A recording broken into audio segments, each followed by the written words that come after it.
Hello everyone. एक छोटा सा क्लैरिफिकेशन है in the definition of PRI, that is person resident in India, जो अपन ने देखा था सेक्शन 2 क्लॉज बी के अंदर। जो भी चीजें हमने देखी उसके अंदर एक छोटा सा क्लैरिफिकेशन है। दैट इज, हमने क्या देखा, हमने ये देखा कि भैया हम ये देखेंगे कि एक बंदा इंडिया में रह रहा है तो उन तीन स्पेसिफाइड पर्पसेस के लिए रह रहा है कि नहीं रह रहा है। That is what we have seen. तो अगर वो बंदा उन तीन में से कोई एक स्पेसिफाइड पर्पस के लिए रह रहा है, बिजनेस के लिए, एम्प्लॉयमेंट के लिए, अनसर्टेन पीरियड के लिए, और 182 डेज से ज्यादा रह रहा है करंट फाइनेंशियल ईयर में, तो जो अगला फाइनेंशियल ईयर होगा उसमें वो क्या होगा, पीआरआई होगा। या अगर करंट ईयर के रिस्पेक्ट में बात करें तो प्रिसीडिंग फाइनेंशियल ईयर के अंदर अगर वो बंदा तीनों में से कोई एक पर्पस में इंडिया में रहा है और 182 डेज से ज्यादा का उसका स्टे है, तब जाकर वो करंट फाइनेंशियल ईयर में क्या होगा, पीआरआई होगा फ्रॉम द 1 अप्रैल। लेकिन यहाँ पे एक प्रॉब्लम आ रहा था। प्रॉब्लम क्या आ रहा था, मान लीजिए विदेश से एक बंदा आया, फॉरेन से एक बंदा आया, और वो बंदा आया लैड से मान लीजिए 1 जून 2020 को इंडिया में, और किस चीज के लिए आया, बिजनेस करने के लिए आया। ठीक है जी। अब वो जो इंटरप्रिटेशन था उसके अंदर क्या इशू निकल के आ रहा था कि वो बंदा 1 जून 2020 को इंडिया में आया बिजनेस करने के लिए। अब हम लोग क्या कर रहे हैं, उसके 182 डेज कंप्लीट होने का वेट कर रहे हैं। उसके 182 डेज कंप्लीट होने का वेट कर रहे हैं, और अगले साल हम लोग स्टेटस असेस कर रहे हैं कि okay he is a PRI और he is not a PRI.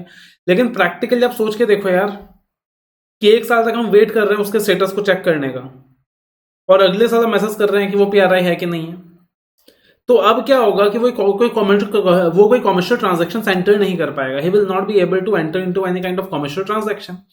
तो इसके लिए एक छोटा सा क्लैरिफिकेशन है यहाँ पे कि लॉ मेकर क्या मान के चल रहा है। अब इसके ऊपर एक इलस्ट्रेशन भी आईसीएन स्टडी मैट में आईसीएन इंसर्ट कर दिया है कि अगर एक व्यक्ति इंडिया में आता है वही तीन स्पेसिफाइड पर्पस के लिए, बिजनेस के लिए, एम्प्लॉयमेंट के लिए, या किसी भी अनसर्टेन पीरियड में जो उसका स्टे इंडिकेट करता है, तो हम एक बार के लिए उसे पीआरआई मान लेंगे from the same date. Wait नहीं करेंगे अगले साल का, हम एक बार के लिए उसे पीआरआई मान लेंगे from the very same date, और वेट नहीं करेंगे अगले साल का, ताकि वो कॉमर्शियल ट्रांजैक्शन एंटर कर पाए, ताकि वो क्या कर सके, कॉमर्शियल ट्रांजैक्शन एंटर कर पाए।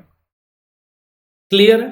तो अगर एक बंदा 1 जून 2020 को इंडिया में आता है बिजनेस करने के लिए, तो हम 1 जून 2020 से ही क्या मान लेंगे सर, उसे पीआरआई मान लेंगे, पर्सन रेजिडेंट इन इंडिया मान लेंगे। उसके बाद अगर वो साल के बीच में चला गया फॉर द स्पेसिफाइड पर्पसेस, मतलब वापस से उसको लगा कि यार इंडिया में मेरे से बिजनेस नहीं होगा, विदेश में जाकर ही बिजनेस करूंगा, और दिसंबर 2020 में वो इंडिया छोड़कर बिजनेस करने चला गया, तो कोई बात नहीं, उस पार्टिकुलर डेट से दोबारा से उसे पीआरआई मान लेंगे। We will treat him again. ठीक है। अगर मान लीजिए लाडस से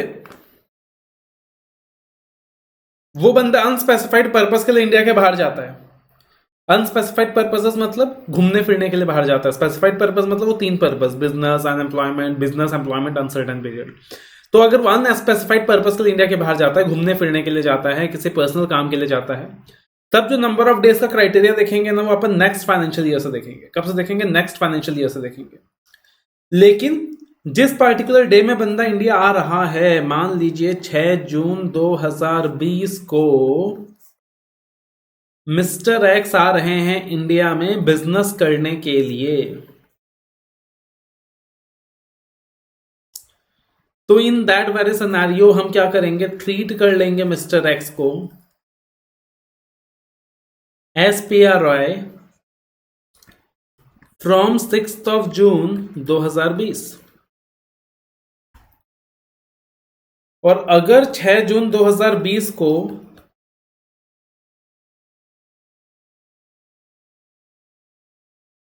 मिस्टर एक्स इंडिया में आते हैं ट्रैवल पर्पस के लिए, लेजर पर्पस के लिए, तब तो कुछ देखना ही नहीं है, तब तो कोई दिक्कत की बात ही नहीं है। लेकिन अगर वो बिजनेस के लिए आते हैं, एम्प्लॉयमेंट के लिए आते हैं, अनसर्टेन पीरियड के लिए आते हैं, तो as per the first interpretation जो हमने डिस्कस किया था, तो हमने क्या डिस्कस किया था कि हाँ भाई ये साल खत्म होने दो, फिर अगले साल अपन देखेंगे पिछले साल का क्या स्टे है। लेकिन क्योंकि वो बंदा पहली बार देश में आ रहा है, बिजनेस करने के लिए आ रहा है, अगर आप एक साल वेट करोगे तो प्रैक्टिकली वो कमर्शियल ट्रांजैक्शंस कैसे करेगा, इसीलिए यहां पे एक छोटा सा क्लैरिफिकेशन है कि हम उसे उस दिन से क्या मान लेंगे, पीआरआई मान लेंगे जिस दिन से वो इंडिया में आया है। राइट। तो इसके ऊपर मैंने कॉन्सेप्ट बुक के अंदर भी कुछ एडिशंस कर दिए हैं आपके। तो ये वाला जो पर्टिकुलर पार्ट है, देखो मैंने अच्छे से लिख दिया है सिंपल लैंग्वेज में। If a person comes into India for business, employment, uncertain period, we will treat him PRI from the same date and don't wait for 182 days to be completed. Otherwise, he won't be able to enter into any commercial transactions. If he goes out for specified purposes, specified मतलब business employment uncertain period, he will be PRY from that date. And if he goes out for unspecified purposes, we will see number of days criteria in the next financial year. ठीक है, तो एक छोटा सा clarification है, इसके ऊपर illustration exam में बन सकता है, एक बार आप नोट डाउन कर लीजिए.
देखना इसका एक एग्जांपल मैंने डाल दिया है कॉन्सेप्ट बुक में भी. This I have taken from the study mat only.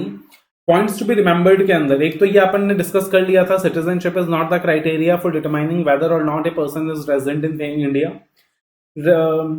Then उसके बाद अगर हम बात करें, if a person is resident in FEMA होगा ये, this will be resident in FEMA for determining whether a person is resident और नॉट इन फेमा.